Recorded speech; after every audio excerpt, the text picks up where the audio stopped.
Quyidagi qator bo'yicha moddalarning bog'lanish energiyasi qanday o'zgaradi? Moddalarni yoza olamiz. H brom, H yod, H ftor, H xlor moddalari galogenlarni endi vodorodli birikmalarini o'rganamiz, bog'larini. Demak, galogenlar masalan ftor ikkinchi davrda joylashgan. Demak, ftorda ikkita elektron pog'onasi bor. Mana ftor, mana yadrosi, ikkita elektron pog'onasi bor. Vodorod birinchi davrda demak bitta elektron pog'onasi bor. Mana yadrosi, mana bitta elektron pog'onasi bor. Elektron pog'onasi qanchalik katta bo'lsa, atom shunchalik katta bo'ladi. Demak, ftor sal kattaroq va bog' uzunligi demak yadrolar orasidagi masofa bilan o'lchanadi.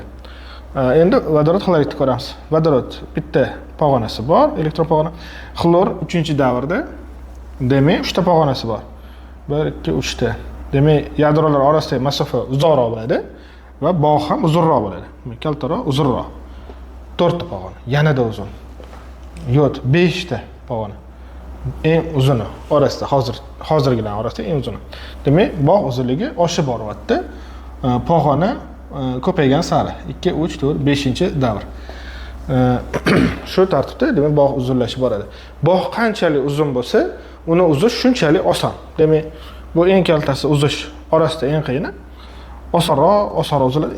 Bu orasida eng oson uziladigan, eng uzun bog' oson uziladi. Qanchalik yadrolar orasidagi masofa uzoq bo'lsa, bog' uzun bo'ladi va u oson uziladi. Bog'lanish energiyasi bu bog'ni uzish uchun sarflanadigan energiya. Demak, mana bu bog'ni uzish osonroq. Ya'ni bu bog'ni uzish uchun sarflanadigan energiya kamroq. Bunga ko'proq energiya kerak bo'ladi. Shuning uchun buni bog'lanish energiyasi katta, buni bog'lanish energiyasi kichkina, oson uziladi. Bog'lanish energiyasi demak mana bu tartibda kamayar ekan. Ftor, xlor, brom, yod. Shu tartibda kamayar ekan. Demak, ftor, xlor, brom, yod kamayar ekan. Endi ko'ramiz. H bromdan H yodga o'tadi.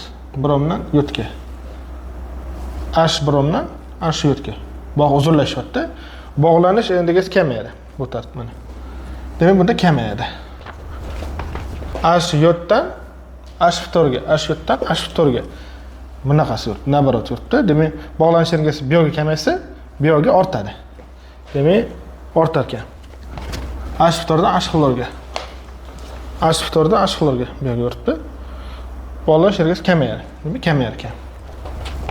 1A, 2B, 3A degan javobni qaraymiz variantlarda. To'g'ri javob A varianti.